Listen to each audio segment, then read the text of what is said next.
Stop trying to be perfect. Start walking by faith. And without faith, it is impossible to please God, because anyone who comes to him must believe that he exists, and that he rewards those who earnestly seek him. Hebrews 11 verse 6.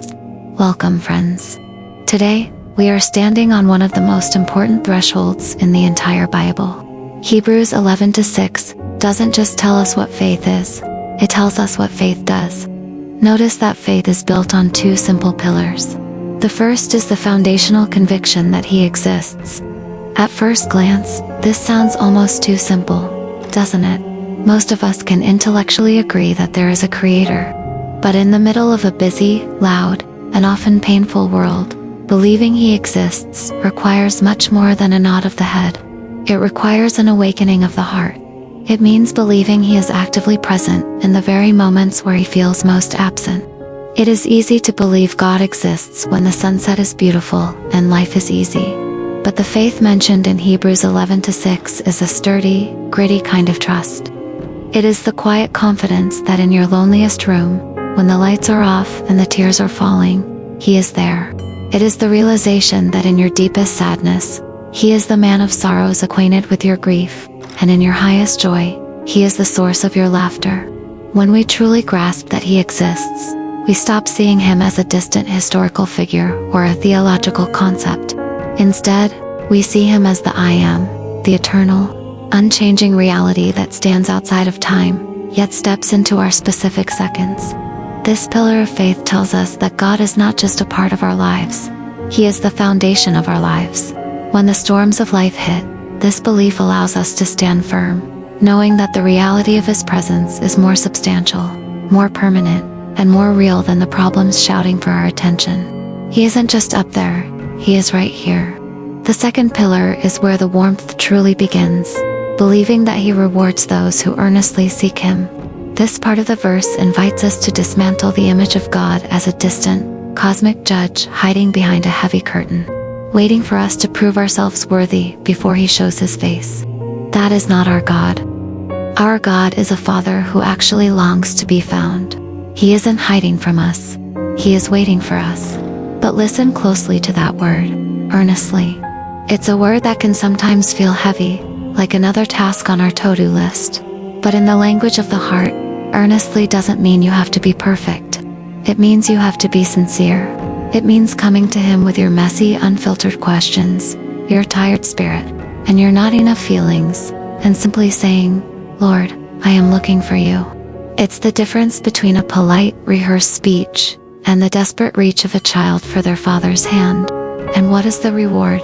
We often think of rewards as material things, a problem solved, a promotion gained, or a physical healing.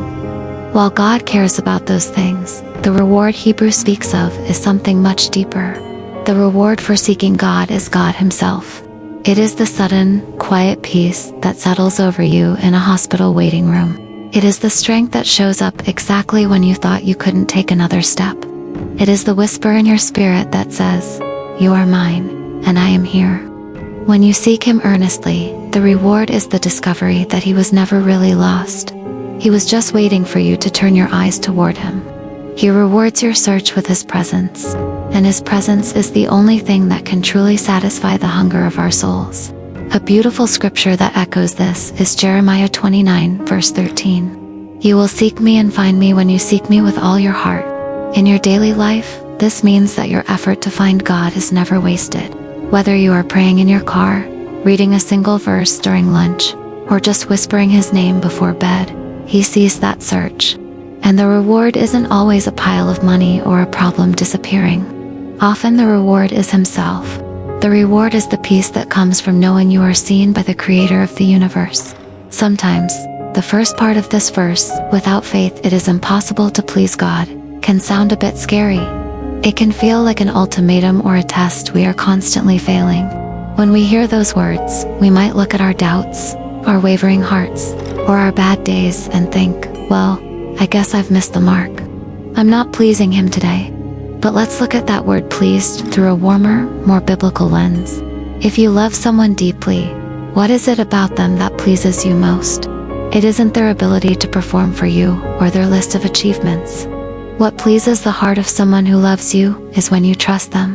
Think of a small child waking up from a nightmare. They don't have to be eloquent, they don't have to be brave, and they certainly don't have to be perfect.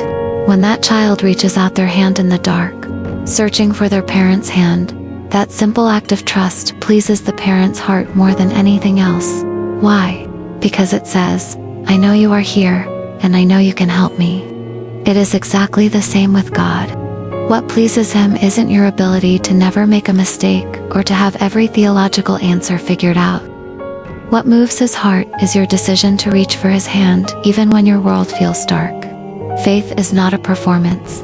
It is a connection. Think of it as the bridge that lets God's grace cross over from His infinite heart into your daily life. A bridge doesn't have to be decorated or fancy to work. It just has to be anchored. He isn't looking for perfect faith that never doubts. He is looking for present faith that shows up. He is pleased when you say, Lord, I'm struggling, but I'm still here. I'm still looking for you. That humble, honest reach is the most beautiful thing you can offer Him. So today, let go of the pressure to have it all figured out. Faith isn't a mountain you have to climb. It's a person you choose to walk with. Close your eyes for a few quiet moments. Acknowledge that He exists right here in the room with you. Now, acknowledge that He is a rewarder. He is not holding out on you. He is for you. He loves that you are watching this video right now, seeking His heart. May you go into your day knowing that every step you take toward Him is met with 1,000 steps He has already taken toward you.